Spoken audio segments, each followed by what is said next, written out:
Simon, in many ways, this is a referendum of Donald Trump's presidency, isn't it?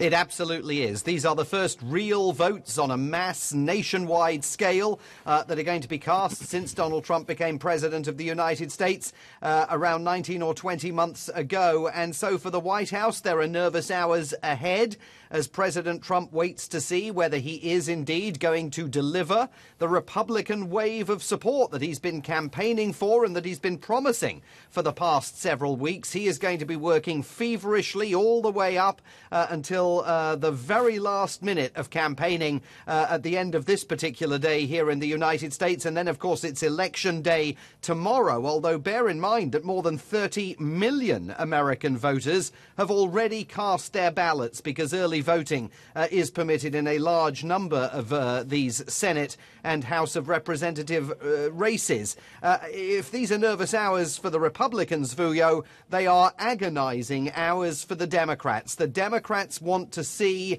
whether they have managed to overcome the defeat that enveloped Hillary Clinton's presidential campaign back in 2016 and whether they have truly energized their supporters in sufficient numbers to get out and vote for Democratic Party candidates in order to deliver control of at least the House of Representatives into the hands of the Democrats. And they would love to have control of the United States Senate as well, because remember that we've got the entire House of Representatives and 1/3 of the US Senate up for grabs in the next 24 hours. And if the Democrats were to control both houses of Congress overnight, that would leave Donald Trump a lame duck in the White House. The nervousness you are referring to on the part of the Republicans, that is, could also come from a very real fear, Simon, isn't it? That theoretically, at least, a Democratic victory could mean that they may launch investigations into Trump's activities. Even impeach him. Absolutely, Vuyo. Within minutes of winning, absolutely, within minutes of securing control of the House of Representatives. Because remember that constitutionally, any move to impeach the president has to begin in the House of Representatives, not the Senate. So if the Democrats secure control of the House of Representatives, and most surveys suggest that they are likely to do that, they would then be able to begin impeachment proceedings against Donald Trump, citing, among other things, of course, allegations that the Trump campaign was in cahoots with the Russians back in 2016, allegations that are still being probed by Special Prosecutor Robert Mueller. But that would be a high-stakes gamble that the Democrats would then be taking on, and it may well be that they pause and wait to make a decision about what strategy to pursue. It may also, of course, be that the Democrats don't secure control of the House of Representatives. If the Republicans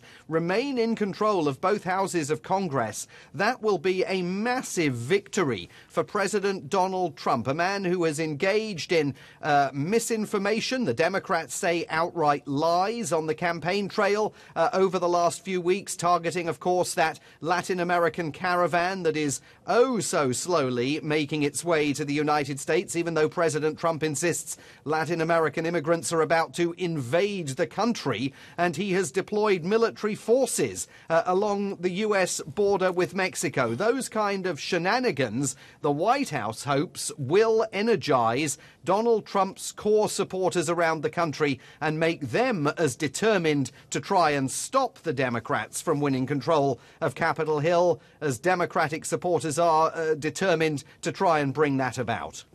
Of course, it's, the polls that are giving the Democrats a real chance of winning the House of Representatives. But perhaps it's important to point out that polls have actually gotten it wrong before.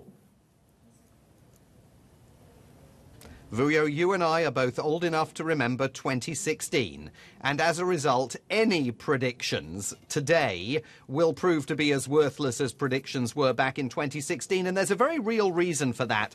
It's not just a question of polling uncertainty and whether the polling agencies have got their methodology correct. It's also that we simply don't know what degree of outside interference there may have been in this midterm election, what the Russians have been up to, what the North Koreans have been up to, what the Chinese have been up to spread misinformation on social media. And also, there are efforts underway in some parts of the country very clearly to suppress voter turnout. In the state of Georgia, tens of thousands of predominantly African American voters, more likely to vote for the Democrats than the Republicans, have suddenly found their names mysteriously scrubbed from the electoral register. There's legal action underway there, legal action underway in Texas, and also in the state of Kansas. And there's all of this sort of dirty trickery underway, not just by Republicans, but by Democrats as well. And that is why the outcome of this midterm election is absolutely uncertain. If you want to know the results, stay tuned to ENCA. We'll bring you the results when we've got them. And that's where we're going to leave it for this evening. Simon Marks, our U.S. correspondent.